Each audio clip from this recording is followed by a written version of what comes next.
Hi, it's John here at Primal Woods, and it is December 1st, 2017, year 2 of the central boiler Classic Edge 750 being put into use, and I've decided to start it up today. The 10-day forecast looks like things are turning colder and hopefully for good.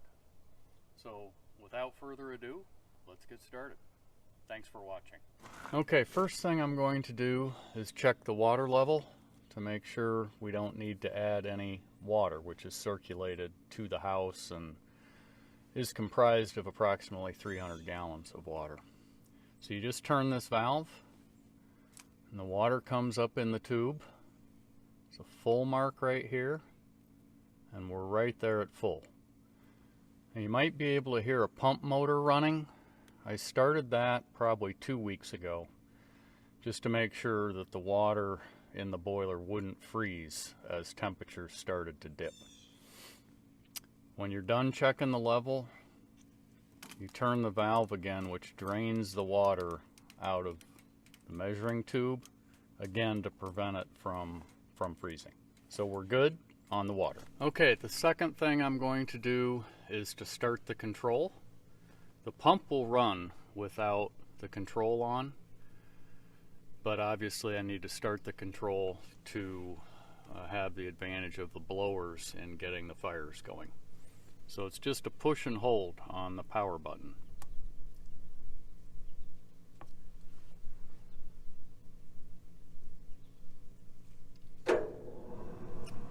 And you heard that, the stage 1 primary blower coming on.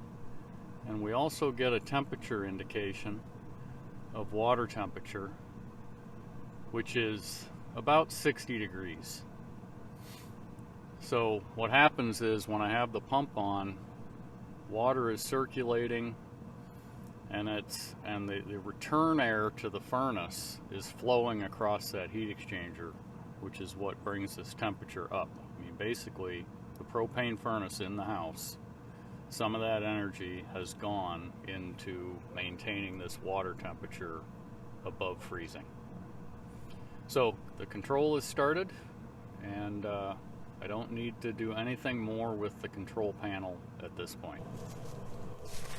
Okay, step 3 of the process that I'm using to start up this boiler in year 2 is to stop the pump. And the instructions tell you to not circulate the water to the house, not to satisfy the heat load of the house in effect, until the water temperature in the boiler is up to 150 degrees. So this is done by simply removing this panel, which is just hanging there by gravity. There's no switch for the pump. It's simply plugged in here to a duplex outlet inside that panel. And so I'm just going to pull the plug.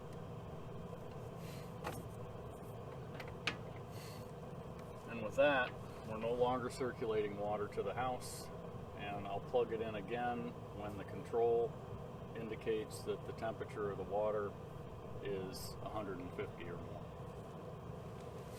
more.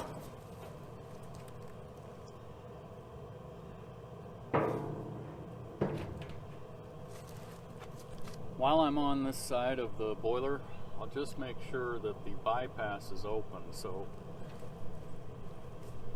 that is the closed position. For starting, however, you want the bypass open. So this opens basically a duct at the back of the firebox so that as the fire is starting, it's not flowing over the heat exchanger. It's basically directly going up the stack without passing over the heat exchanger that heats up the water. Now I'm ready to simply open up the firebox. I've not loaded any wood into it yet. Just wanted to give you a look at that so you can see. I cleaned it out late a few weeks ago. Should have cleaned it out at the end of the heating season last year, but I didn't. to it. So that's ready for wood. And then below is the so-called reaction chamber. Basically, this is where the wood gasification burn takes place. And it's one of the features of this furnace that makes Central Boiler Classic Edge 750 so efficient. And so, yes, I shoveled some very fine ash out of the reaction chamber. So the reaction chamber is also clean, ready to roll.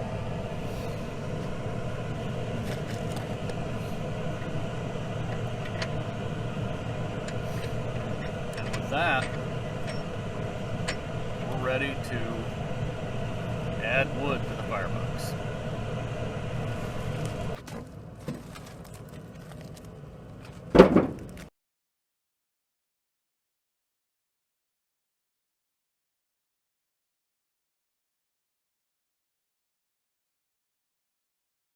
So this is how it looks before I'm starting it.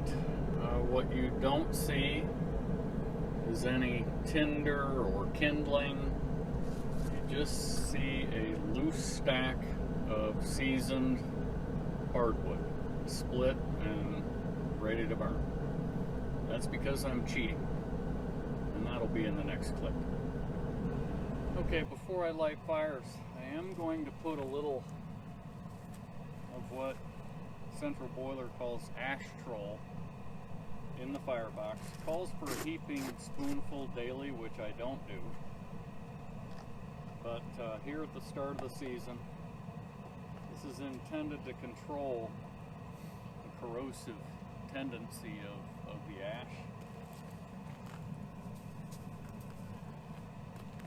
So I'm gonna use the old adage, if one's enough, two's probably better.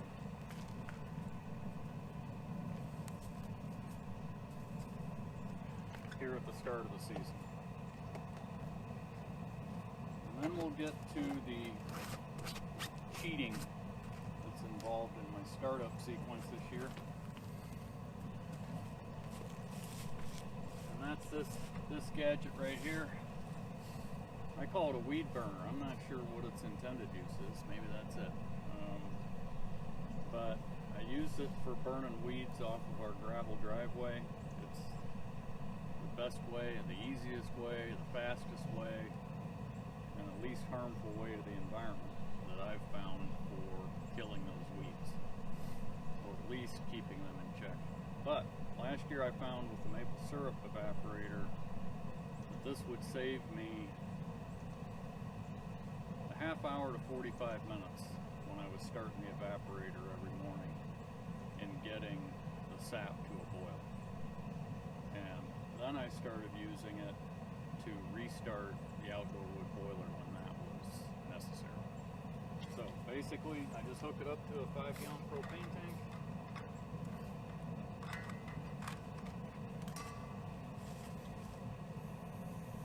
A little propane flowing.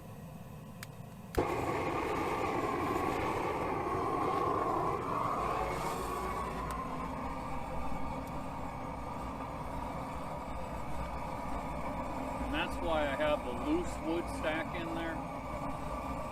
This will start the fire from split and stacked firewood to a self-sustaining fire in probably 10 minutes or so. At that point, we'll just ramp up until we've got 150 degrees in the firebox or in the water jacket, and then we'll be ready to start pumping to the house. So here we are at about 7 minutes in to the propane burn, and I think this fire will sustain itself. So I'm going to remove the propane burner from the firebox.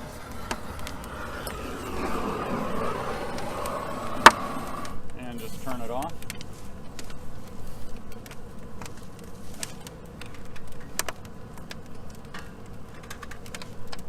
And at this point I can close the door.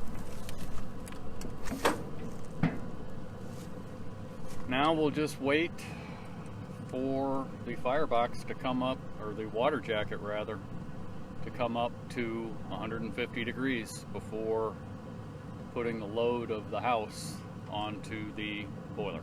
There is one thing that has to be done in the house. You see two thermostats on this wall.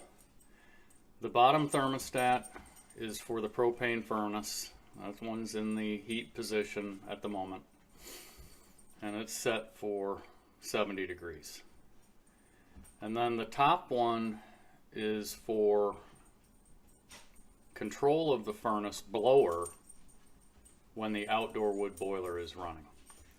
So basically, I'll set this one, I'll turn it on first to heat. I'll set that for 70. And then down on the furnace control, the propane fired furnace control, I'm going to reduce that from 70 down to about 52. So the idea here is, if for whatever reason I'm not around and the outdoor wood boiler fails to heat for some reason, at 52 degrees the propane furnace will kick on and prevent the house from freezing. When it's above 52 degrees, the outdoor wood boiler will maintain this 70 degrees in the house using the hot water from the boiler to do so. We're about 20 minutes into the burn now, and I'm just going to check the fires to make sure they're sustaining themselves, and if so, I'm going to close the bypass, which will really start the heating of the water in earnest.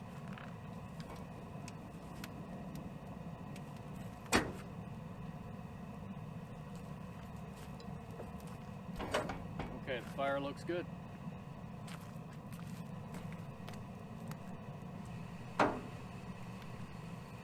Temperature of the water has gone up by about 12 degrees already. We're already at 72, up from 60. You see a bit of a leak here around the door, so I'm going to use the so-called wonder bar to see if I can't remove whatever is causing that leak. Open the bypass door first to relieve pressure inside the firebox.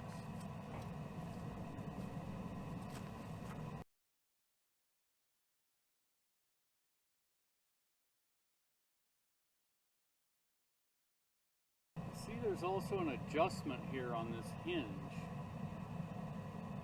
and I may use that to pull the door in a little tighter at this upper left-hand corner.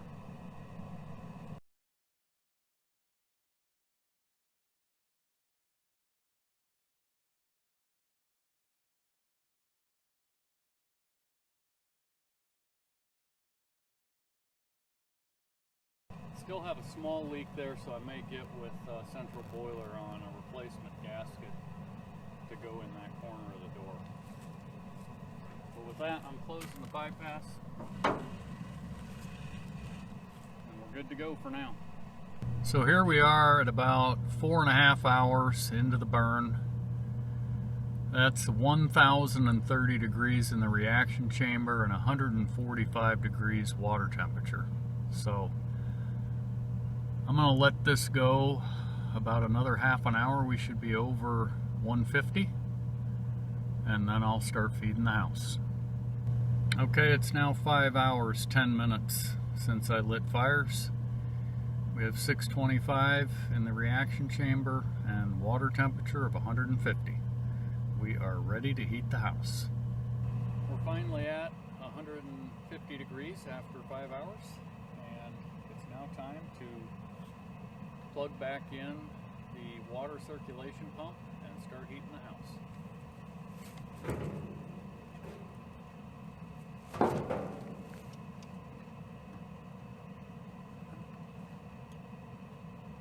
I can feel that the pump is running. All systems are go. Thanks so much for watching.